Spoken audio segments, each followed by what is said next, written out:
राहुल गुज्जर है और मैं अयोध्या जी की रामलीला में चौथी बार श्री राम जी का किरदार निभाने की चेष्टा कर रहा हूँ। और मेरा सौभाग्य है कि आज हमारे बीच हमारे लोकप्रिय सांसद प्रवेश साहिब सिंह वर्मा जी हैं, पधारे हैं। हम इनका स्वागत करते हैं, हम सब मिलकर इनका स्वागत करते हैं। हमारे मेन संरक्षक साहब ही हैं जिनकी वजह से ये रामलीला चलती है और पिछले 4 साल से चल रही है। 2020 जब कोरोना काल था उस टाइम प्रवेश भैया ने ही दूरदर्शन के माध्यम से, प्रसार भारती के माध्यम से रामलीला का मंचन विश्व भर में करवाया था और उस समय उस साल 16 करोड़ लोगों ने देखा था, जैसे आप सबको पता है। नेक्स्ट ईयर उसके जो नेक्स्ट ईयर था उसमें 22 करोड़ लोगों ने देखा था और पिछले साल 26 करोड़ लोगों ने उसी रामलीला का मंचन देखा। डीडी नेशनल, प्रसार भारती और यूट्यूब के माध्यम से।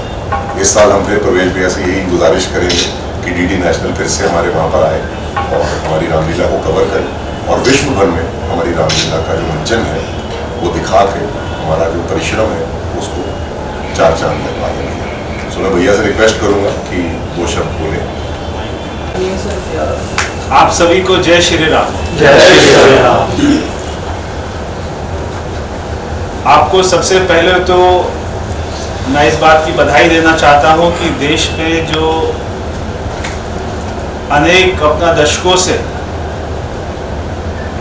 एक जो महिला आरक्षण बिल जो अपना पेंडिंग था, कल उसको सदन ने पास किया। तो उसके लिए मैं देश की सारी महिलाओं के साथ साथ आज हमारे साथ भी महिलाएं हैं इस अपना मंच पर मौजूद, उनके साथ साथ सभी को, आप सबको भी मैं बहुत बहुत बधाई देना चाहता हूं कि ये बिल जब आ जाएगा, हम जो और सारी पार्टियां महिला सशक्तिकरण की बात करती है, हम ये अपना रामायण के किरदार में भी देखते हैं कि माँ सीता का क्या बलिदान था। जो 14 वर्ष का वनवास मिला था वो माँ सीता को तो नहीं मिला था, वो तो प्रभु श्री राम को मिला था, मगर वो भी उनके साथ साथ में उन्होंने भी पूरा वनवास काटा।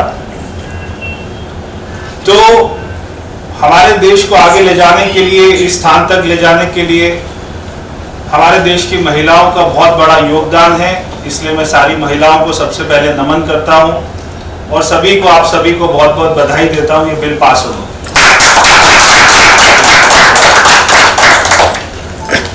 मुझे याद है कि आज से 4 साल पहले जब ये रामलीला का शुरू हुआ तो मैं और सुभाष मलिक जी, जिनको हम बॉबी के नाम से जानते हैं, देश में दुनिया में कोरोना का समय चल रहा था, पूरा लॉकडाउन लग गया था और उस समय हर आदमी की ये अपना चर्चा का विषय था, चिंता का विषय था कि इस बार की रामलीला का क्या होगा। और हम सभी जानते हैं कि 2 साल तक ये देश में कहीं पर भी रामलीला नहीं हुई थी, मगर हमने उस परंपरा को खत्म नहीं होने दिया। जब मैंने और सुभाष मलिक जी ने एक दिन ये चर्चा करी कि क्या कर सकते हैं, तो हमने बात करी कि आजकल तो ऑनलाइन का जमाना है, तो हम इसको क्यों ना ऑनलाइन दिखाएं और कहीं ऐसे स्थान पर करें कि जिसका इसका महत्व और ज्यादा बढ़ जाए।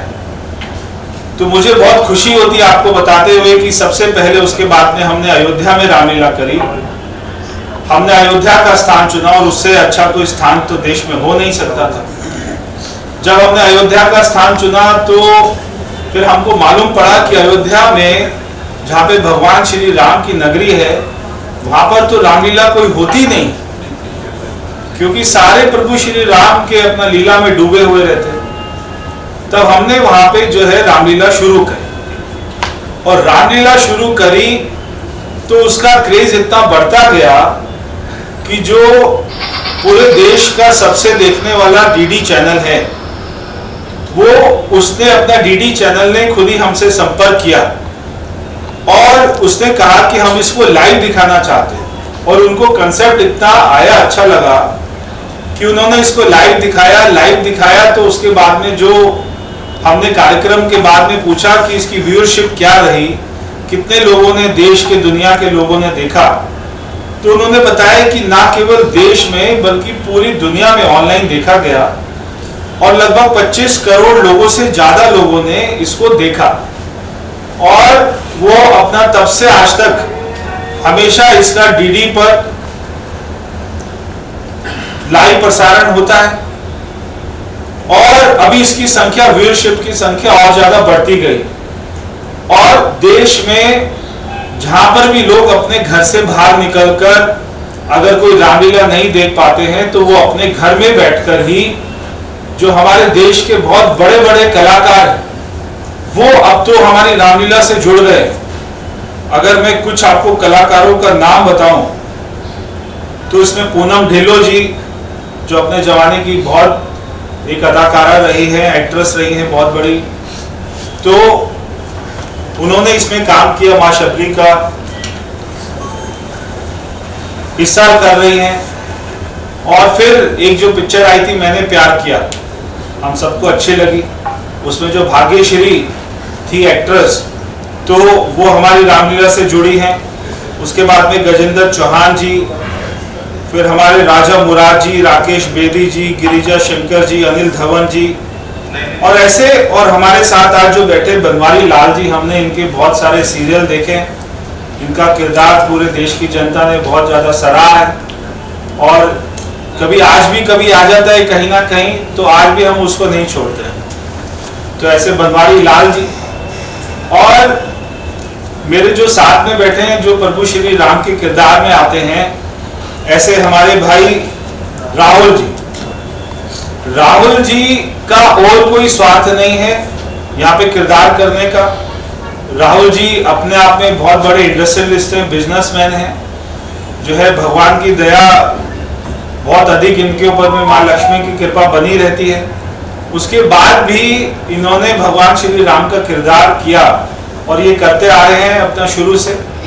और अगर आप इनका देखेंगे किरदार में, इनको गेटअप में देखेंगे पूरा, तो आपको ये लगेगा कि पूरे देश में मैं ये लिखकर दे सकता हूँ कि इससे सुंदर जो है भगवान श्री राम का किरदार और वो जो इनका चित्र आता है और जो इनका फिजिक है जो भगवान ने दिया और इन्होंने बनाया, तो इससे अच्छा किरदार मैंने भगवान श्री राम का आज तक कभी कोई नहीं देखा।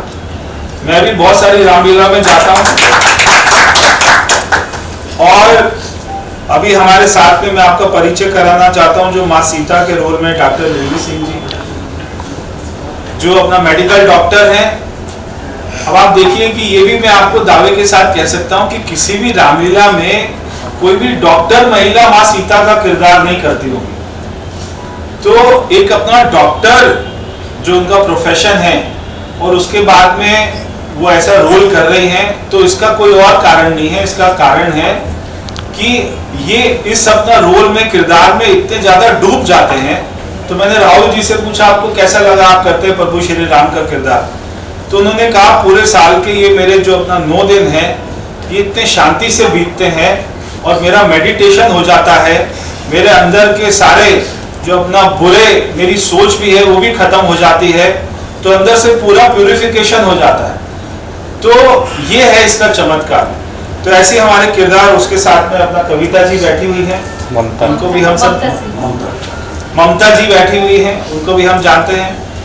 तो ऐसे ऐसे किरदार इस अपना रामलीला में आते हैं और इसमें अपना शुभम जी की बहुत ज़्यादा मेहनत है, जो सुभाष जी के बेटे हैं, बॉबी जी के बेटे हैं।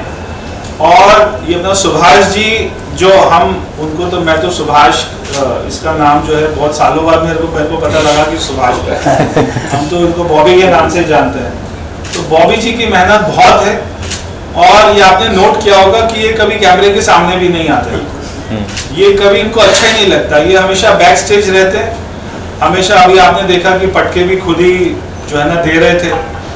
तो वहाँ पर अपना कई महीने की मेहनत होती है, उसके बाद में वहाँ पर ये मंच को सजाया जाता है। और अभी तो उसका जो है, जो अयोध्या में हमारा भव्य मंदिर बन रहा है, तो उसके बाद तो इसका जो है और ज़्यादा इम्पोर्टेंस इसकी बढ़ जाती है हमारी रामलीला की।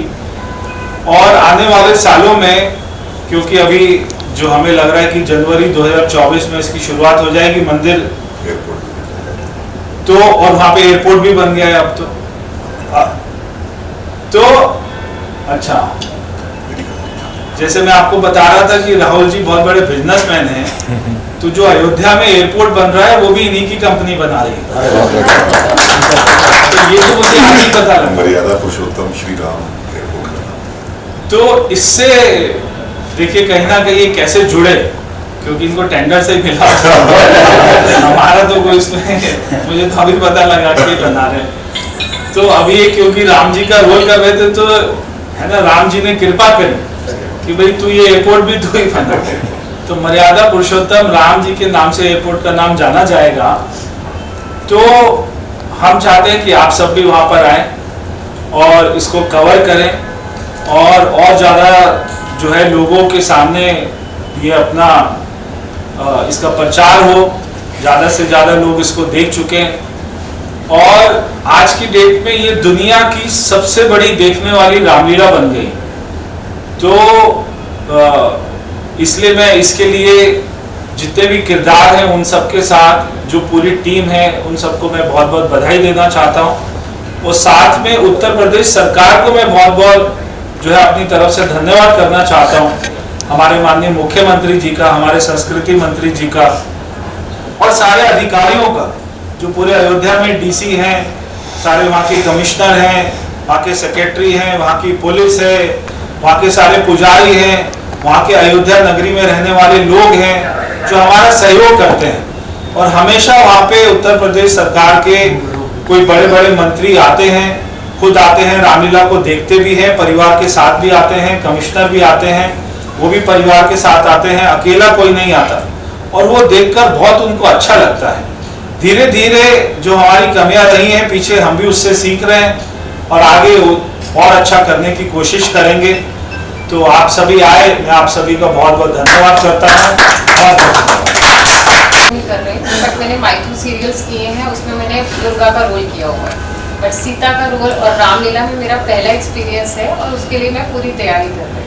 रिहर्सल वगैरह कर चुके हैं अभी तक? हाँ, शूट चल रहा है जी उसका। आपकी इस अयोध्या की रामलीला में रावण का किरदार कौन प्ले करने वाला है सर? गिरजा शंकर जी। गिरजा शंकर। प्रवेश जी, मेरा सबको रावण से एक अपना लगाव है। एक्शन क्योंकि सर आदि पुरुष में सैफ अली खान ने तो बेकार कर दिया था रावण का किरदार, तो मैंने सोचा कि मान का रोल बिंदु दारा सिंह जी निभा रहे थे, इस साल वरुण सागर जी निभा रहे थे। ऐसे करके कहीं हमने कलाकारों में चेंजेस करे हैं। हमने इस बार स्थान भी बदला है, पहले लक्ष्मण किला होता था, अब नया घाट पे रामलीला पहुंचा। प्रवेश जी, मेरा सवाल था कि पिछले दिनों काफी सनातन धर्म को लेकर टिप्पणी की गई है, उस पर थोड़ा सा देखिए, ये तो मेरे से ज़्यादा गुस्सा, क्योंकि मैं कुछ बोलता हूँ तो आपको लगता है कि मैं तो पार्टी का एक जो है सिपाही हूँ इसलिए बोल रहा हूँ, मगर देश के हमारे करोड़ों लोगों में इसका बहुत ज़्यादा गुस्सा है कि कोई भी सीधा, मैं समझता हूँ कि कभी भी एक दूसरे के धर्म पर कोई भी टिप्पणी नहीं करनी चाहिए। मेरे पिताजी हमेशा कहते थे कि सारे धर्म अच्छे हैं, अगर किसी व्यक्ति को किसी मंदिर में जाकर शांति मिलती है, किसी व्यक्ति को मस्जिद में जाके शांति मिलती है, किसी को चर्च में जाके शांति मिलती है, तो जिस आदमी को जिस स्थान पर जाके शांति मिलती है उसके धर्म के ऊपर में कोई भी टिप्पणी नहीं करनी चाहिए। तो मैं चाहता हूँ कि ये जो इंडिया अलायंस बना है, और आपको ध्यान होगा इनकी जो मुंबई में बैठक हुई थी, उसके बैठक के तुरंत बाद ही इन्होंने ऐसा बयान दिया। तो ये किसी एक व्यक्ति का कोई बयान नहीं है, स्टालिन का कोई बयान नहीं है, ये पूरे इंडिया अलायंस का बयान है। उसमें अरविंद केजरीवाल भी शामिल हैं, तो उसमें कांग्रेस भी शामिल है।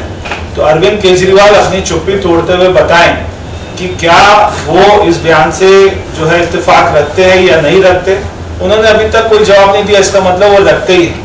जब चुनाव होता है तो वो हनुमान लीला करते हैं, हनुमान का पाठ करते हैं। चुनाव खत्म होते ही, मुख्यमंत्री बनते ही हमारे हिंदुओं को ही, हमारे सनातन धर्म को ही डेंगू मलेरिया बोल देते हैं और उनके साथ खड़े हो जाते हैं। तो इससे ज्यादा शर्म की कोई बात हो नहीं सकती है।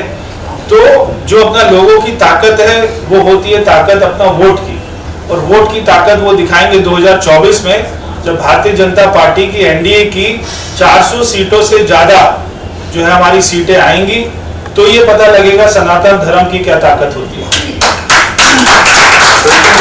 क्या आप भी करते हैं। मैं एक बार बचपन में जो है ना लक्ष्मण बना था, तो उसके बाद मैंने रोक लिया। रमेश सर, एक सवाल ये था आपसे, इस समय विभिन्न धारावाहिक बन रहे हैं, मूवीज बन रही हैं, जिस तरीके से जब वो सामने आता है और अयोध्या की रामलीला भी जिसमें आपने बात कही कि बहुत गहराई के साथ जाके हर एक किरदार को निभाया जाता है, तो जो युवा वर्ग है या जो कंफ्यूजन क्रिएट हो रहा है उसको कैसे क्लियरिटी मिलेगी सर, जो जानते नहीं है, जो पढ़े नहीं है, जो क्योंकि आजकल वीडियोस और चीजें देख रहे हैं तो वहाँ पे भी उनके सामने आगे कुछ और भी सीरियल्स आ रहे हैं, उसमें बहुत कुछ परिवर्तन और चीजें हाईटेक या चीजें, तो उसके लिए आप कैसे क्या कहें? देखिए, हमारी इसको अयोध्या की रामलीला को अपना शुरू करने का मकसद ही ये था कि देश की नई युवा पीढ़ी को वो कहीं ना कहीं इसको देख सके।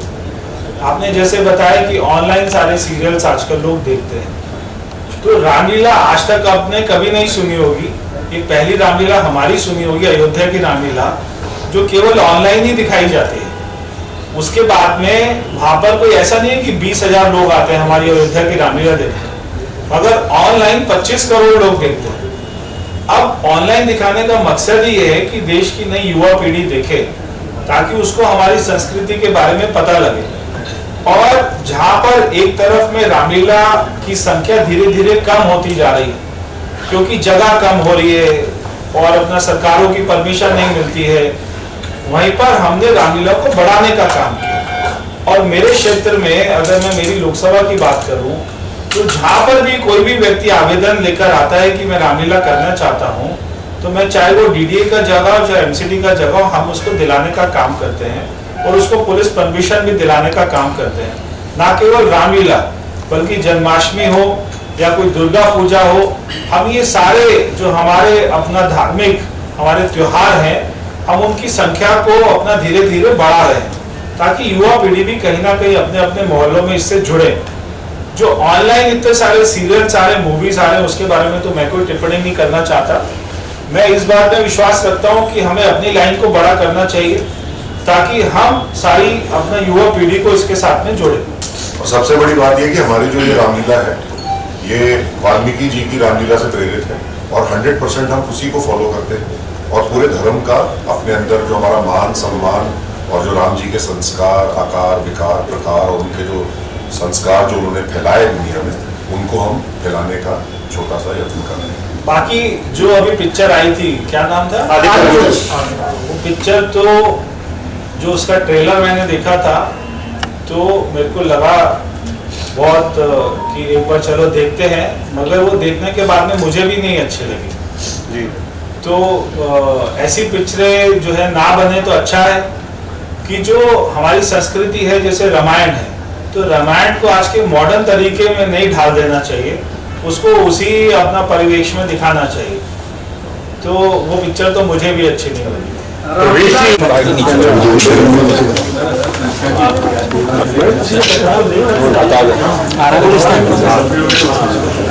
सही से आ रहा है, इधर से इधर आ रहा है।